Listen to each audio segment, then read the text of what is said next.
Hey tarot people, it's Vanessa, your Deep Desert Oracle, card chasing tarot addict extraordinaire. I'm well through July. I'm still on a birthday month, just deluge of spending, quite frankly, and I just want you to benefit from it, you know? Big part of my starting this channel was that when I do these things, when I buy cards and when I go on wild tears, I would like for more of the tarot loving world to be in on it with me and to enjoy this with me. So this is one of too many decks that I bought in July.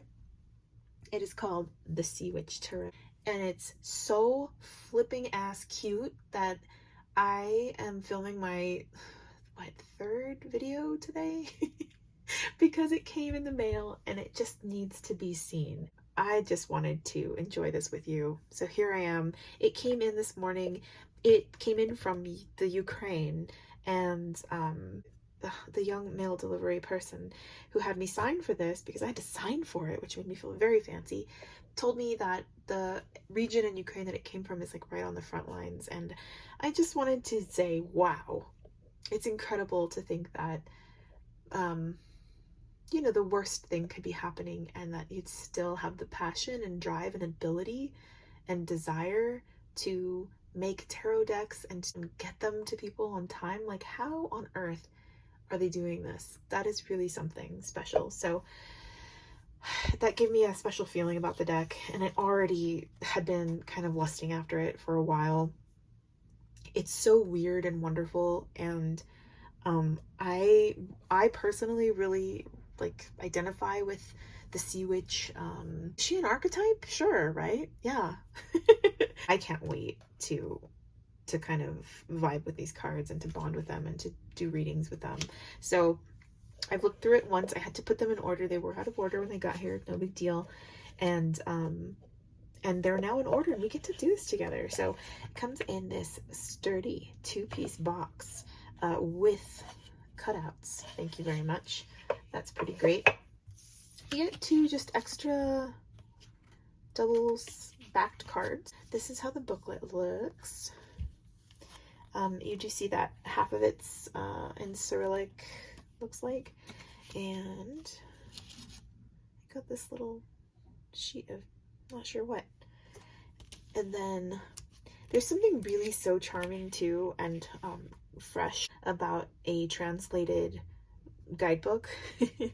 Some of the messages read like a translation, and it's really fun, and it's really like, I don't know, like a fresh new take that I've been enjoying. So we can look at a few of those at the end, and let's get right into the deck, shall we?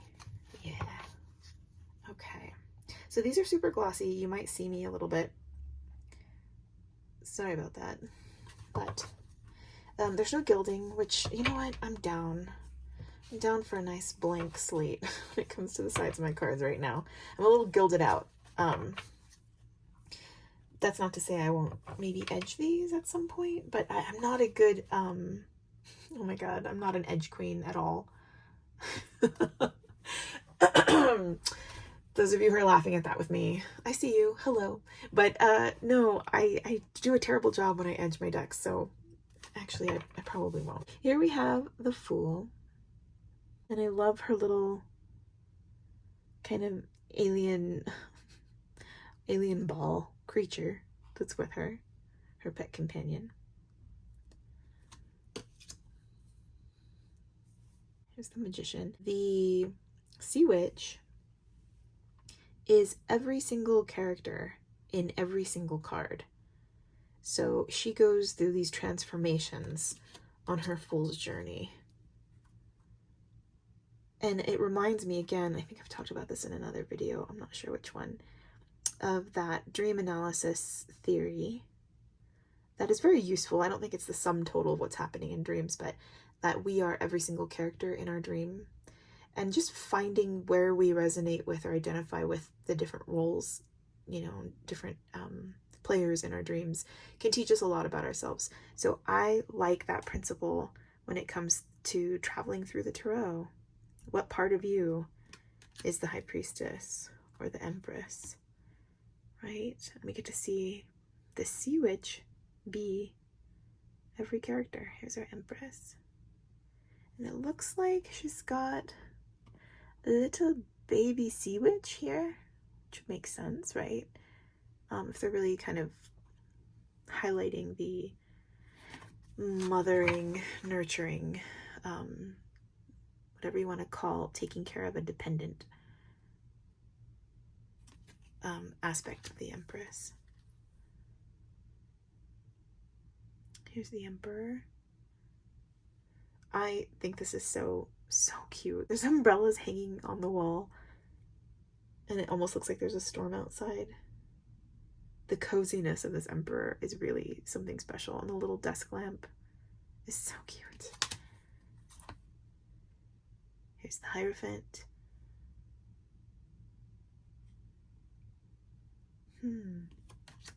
I want to know more about the empty dishes in front of the Hierophant. What's going on there? So again, just got these today. I've been through them one time to put them in order. So you're getting a mostly fresh eyes on these. Here's the Lovers. So interesting. I love this juxtaposition between the city and like the civilization and the natural world with the tree and the castle. And this crossroads feel. She's like at a crossroads. So really going kind of all in on the choice aspect of the Lover's card, which is cool. I like that this deck so far really commits to a point of view on each of the cards. I think that that's great. Here's the Chariot, which I also love. She's got this ladder into the sky, rising above, the concerns of the daily world of daily living into this higher place. And the determination and willpower to get there is really well depicted. Here's our Strength card. This is one of the cards that I saw online that made me finally buy this after it was on my list forever and ever. It's on my decks that I still want list, and I get to scratch it off now. But here's Strength, and she's like taming and almost like mind melding with this big kind of beastly version of her, right? She is kind of like an octopus woman, and here's this octopus beast. It looks like a villain from like Superman or Spider-Man or something, and they are in harmony together. And it looks like a tenuous balance, like it needs to be maintained to me, which I like. I like to see that.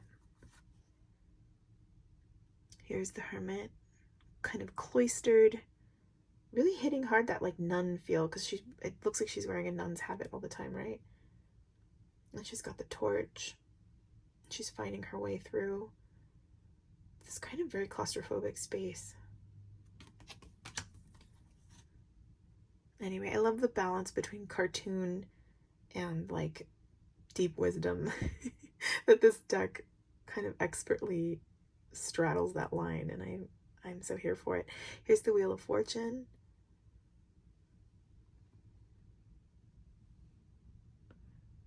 Trying to figure out some of the details in this one, but very dynamic wheel. Looks like she's got a lot to do with the wheel, so that's an interesting take. A little different than usual. Here's our Justice card. There's a neighbor driving by, blasting some music. It's cool. I feel like in this Justice card, there's a little bit of foreshadowing of the Tower with that like lightning bolt arrow from the sky, right? Interesting. Almost like if you don't make the right call now, it's gonna come back and give you a Tower moment later. Here's the Hanged Man. And it looks like she's all caught up in some netting. And I'm not sure if this is supposed to be kelp or what exactly, but it almost provides her with a soft place for her head to land. Yeah, she's got even a pillow. Oh, how interesting. Do you see that? Hello. Here's our death card, which I will say in my first kind of putting these together, I was like, what? Okay, I see the Rider-Waite Smith kind of cloning happening here, but then we come to the foreground and there are these sea creatures that I guess we're supposed to assume are dead, even though there's not really anything obvious about them that shows me that. Maybe the coloring, it's darker. She seems to be riding, what, like a jellyfish? But there's a lot of activity here that's kind of hard to discern. And she's got that chain around it. Yeah, I don't know how much death I get from this other than the title and then some nods from Rider-Waite Smith. But let's move forward with Temperance. Oh, this is so pretty. The colors are so juicy and good. This looks like it's like a combination of marker and watercolor, right? There's some watercolor on the backgrounds. This is really beautiful. Another Rider-Waite Smith nod here. Oh. Here we have the devil. This is interesting. It's hard to, again, my eye has a hard time parsing out what's happening. What's happening here? But we see that she looks all mangled. And she's got some horns that she's sprouted, and she's almost in front of like this almost like an oven. And there's like bat wings coming off the oven. And then she's got these two little ball critters chained. They look like they're trying to get away, and she's holding on pretty tight. The tower. Yeah, there's our lightning bolt arrow. And it's like she's in a sandcastle, and the bolt is striking down the sandcastle that she's kind of entombed in. Interesting. Almost like an outgrowing yourself kind of feel, like bursting forth, like when you don't let yourself grow and your consciousness is kind of like holding it down and just not letting the natural growth that's happening in you come forth. Eventually that shit catches up to you, right? And it like busts you out of that cage, that mind cage. That's kind of what I'm seeing in this tower card. Here's the star. So she's got these, is this supposed to be like a flotation device? And it almost looks like the waters are parted. Interesting take. Maybe we'll read about the star. Put her aside.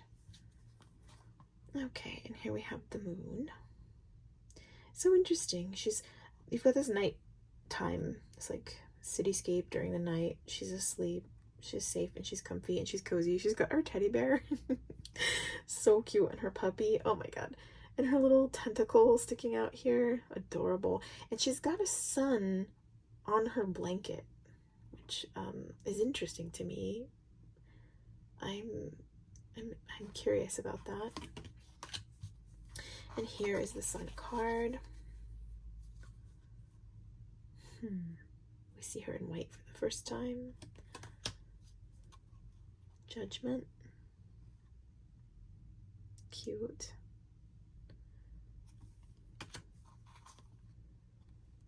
The world. Now, I feel that the world card demands something beyond like human structures. Like I know we've got our laurel kind of circle here, but I'd like to see that circle go all the way around her, and I'd like to see her in a setting that's not quite so mundane for the world card. I will say that, but it's still really cute. Truly no regrets on this one, you guys. I think it's so precious. Okay, here's the Ace of Wands. Those tentacles like issuing forth from clouds are pretty great. Two of Wands. Three. Oh, I love this Three of Wands. It's so cute. I also just love air balloons, so, you know, hot air balloons kind of gonna get me usually if you've got those, but but you've got your ship and you've also got your hot air balloons, so you've got this sense of industry, like movement, not just on the water but in the air, kind of like she has both realms covered, and I think that's pretty cool and pretty to look at as well. And here's the Four of Wands, celebration, celebrating what you've done, what you've earned, what you've built for yourself, party time. You've got a castle here, so there's an intimation of a home. This Five of Wands is super cute. Stop it. It's another one of the cards I saw online that made me want this deck. Ugh, adorable. She's training. Okay, and here's the Six of Wands. She's victorious. 7. She's on a bicycle. I know she's not technically a fish on a bicycle, but, you know, I can't help but think of that. Yeah. Yeah. She's, I guess, holding her ground. Although it seems like she's moving. Although, look, is that one a wand in the spokes of the wheel? Interesting. 8 of Wands. Which I don't think that I totally get. I see there's a lot coming at her. And she's having like a picnic. There's all these gifts. She's being showered with gifts, right? Okay. I'm feeling it. I get it. Just took me a minute. This is the Nine of Wands that I didn't get earlier. And I'm still kind of like, she almost looks like she's in a cafeteria. One door has that red ribbon that she's all entangled with, and one door is open and, like, you know, pointing to a clearly blessed path. You see that reflected in the windows too. Like, there's a beautiful sunset out here, and there's this dark murkiness on that side. So I'm gonna look up that as well. Got our 10 of Wands, so cute. As a student in an online master's program right now for library and information science, by the way, hello, I'm a librarian to be, in case we hadn't talked about that. But this is, I so feel this card. I so feel it. I just really do. The F's on her papers crack me up. And it's just adorable. It's really, really cute take on that. I love this Page of Wands. Yay! Her parachuting down with her wand. I can't. You guys, come on. Come on. It's so sweet. Knight of Wands. Oh, look at this birthday party scene. And the knight's riding a dragon into this glorious path up and up. Here's the Queen of Wands. She's super cute. Yes, okay. She's got some kind of version of a black cat. Whoa. And we have a King of Wands. And here she is. She's just got stuff strewn across the ground. And she's sitting in this pose, and this wand is kind of levitating in her hand. So there's a lot about magic in the wand suit in this deck, I will say. Here's our Ace of Cups. Our Two of Cups. I don't know if you can really see it, but she's got big muscular arms wrapped around her, and this is her cohort. You'll see him a couple times in the coupley cards, and it's really cute. This bat holding the 2 cups is really cute. 3 of Cups, party time with her bat friends. 4 of Cups. Oh, she's very maiden in a tower. Bat's bringing a 4th cup, or is he taking it? She doesn't seem to know or care. She's in a 4 of Cups mood. 5 of Cups.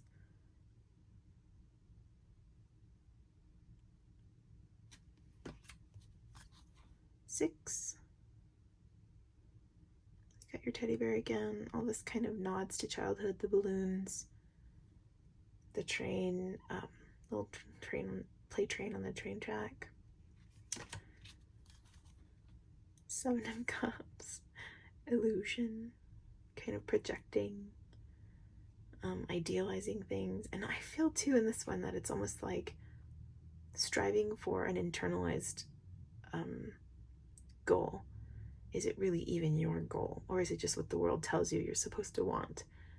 And do you kind of want what the world says that you should want sometimes, right? Cute. There's a lot there. Okay, Eight of Cups. Yeah, I feel like this deck is deceptive. It looks really just cute and cartoony, but you know, it's got a lot of heart. It's the Nine of Cups. Cute. I love her bendy straw. Look at that. That is so cute. She's on vacation. She's got her coconut drink. There's different shoes there, so you know she's not alone, but she's having a moment on her own of pure enjoyment and bliss in paradise, and that is just adorable. Ten of Cups. So here's her cohort again.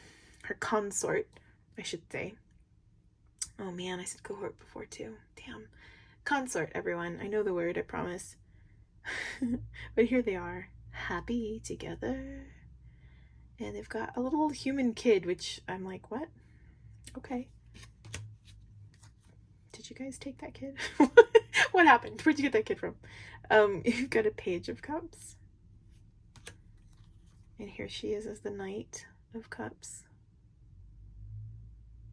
Oh, it's so cute. Queen of Cups. She's really whipping something together as the queen, isn't she? It's kind of an active queen. Look at her. She's leaning forward. The trees are blowing forward. It's a very windy Queen of Cups. Interesting, interesting. And here's our King of Cups. I love his record player. Got the little crab, just kind of reminding you that, you know, Cancer, water,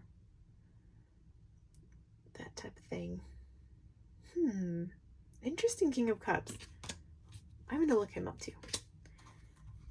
Ace of Swords. Two of Swords.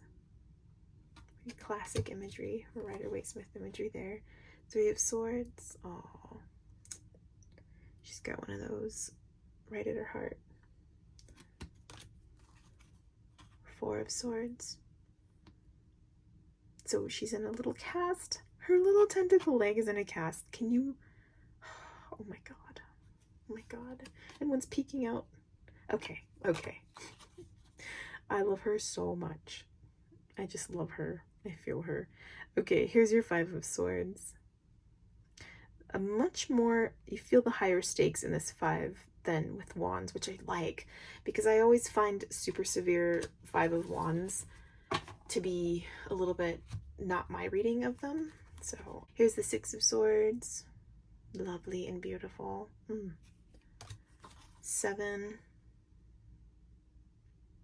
What's going on here? There's a fire? Or is it a crown on a pillow? Seven of Swords. I'm gonna have to think about this one a little more. Is she being a jewel thief right now? Like, what's going on? I'll look that up too. Eight of Swords. There's this banquet here. And is her plate empty?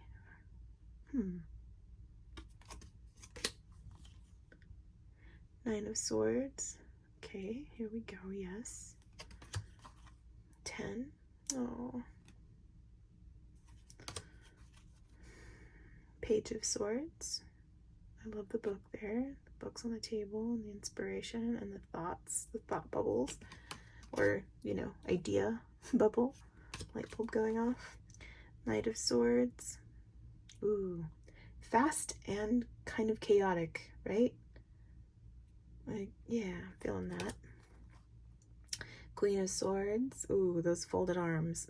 She's gonna tell you. She's gonna tell you what's up. King of Swords. I love this King of Swords. That is the CEO right there.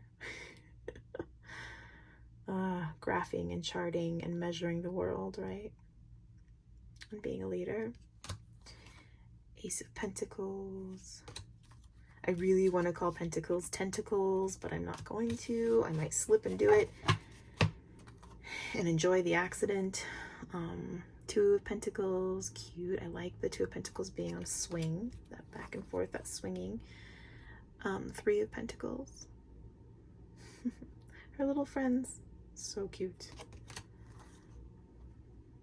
Four of Pentacles, holding on tight to all her things, trying to take it all.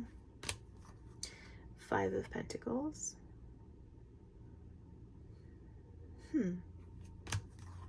Six. What's going on here? I'm not quite sure what action is taking place. I see that we've got a scale. Is she supposed to be feeding these ducks? There's something indecipherable for me happening up here, some action. So I'm going to set that aside and see if I can learn. Seven of Pentacles. Oh, she's watering her crops. So cute. Eight of Pentacles. Oh my goodness. That's a good time right there. The Sea Witch loves to party, and I feel that. Nine of Pentacles. Aww. Ten of Pentacles. Here she is with her consort yet again. It's like a ram man. Page of Pentacles.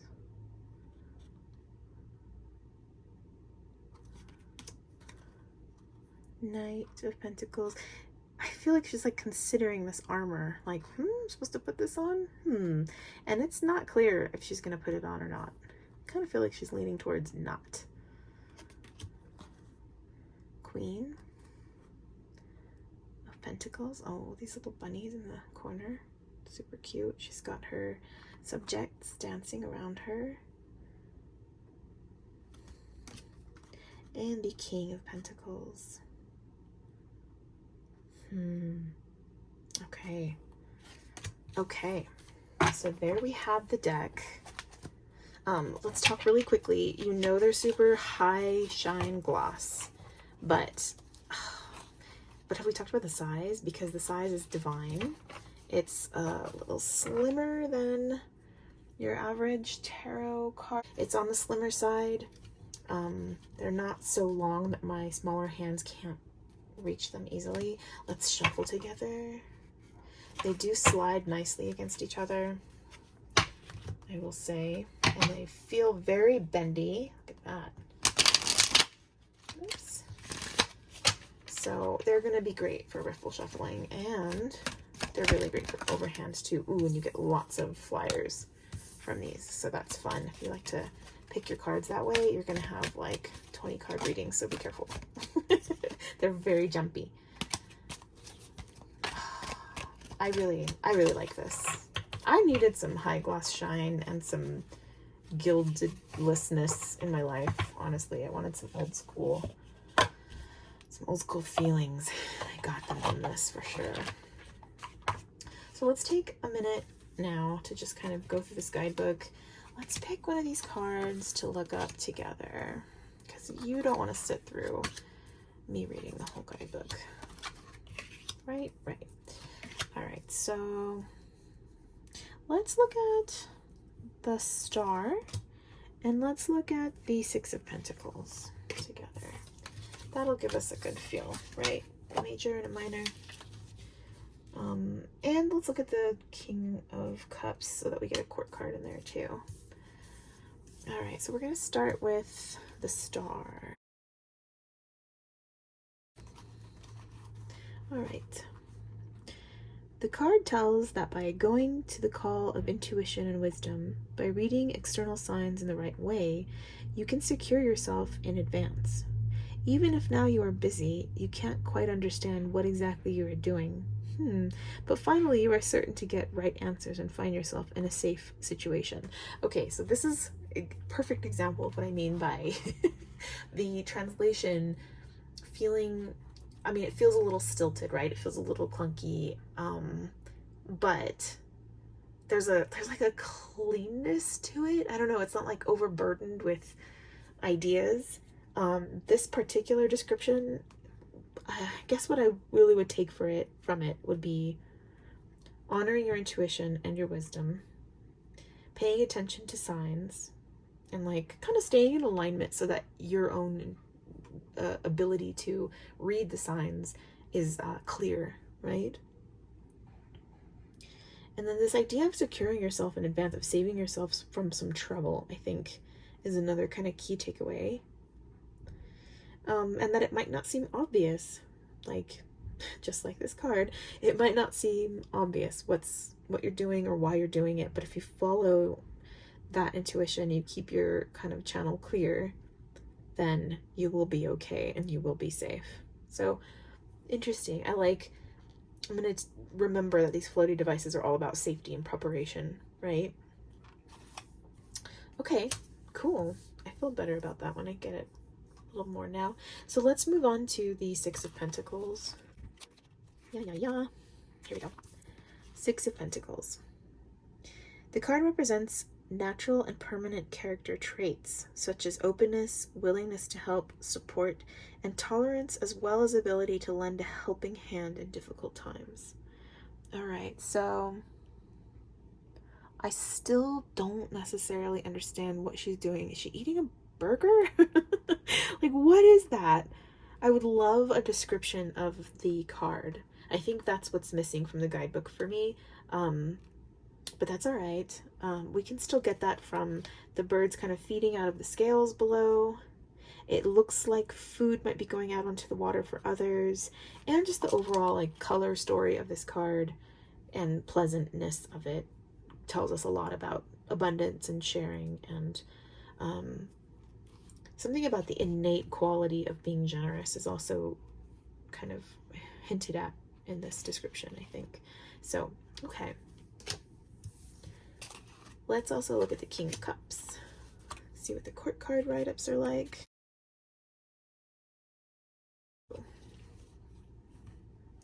The card represents a male aspect of the element of water. Okay, so, we can also talk about air of water, right? If we want to get really elemental.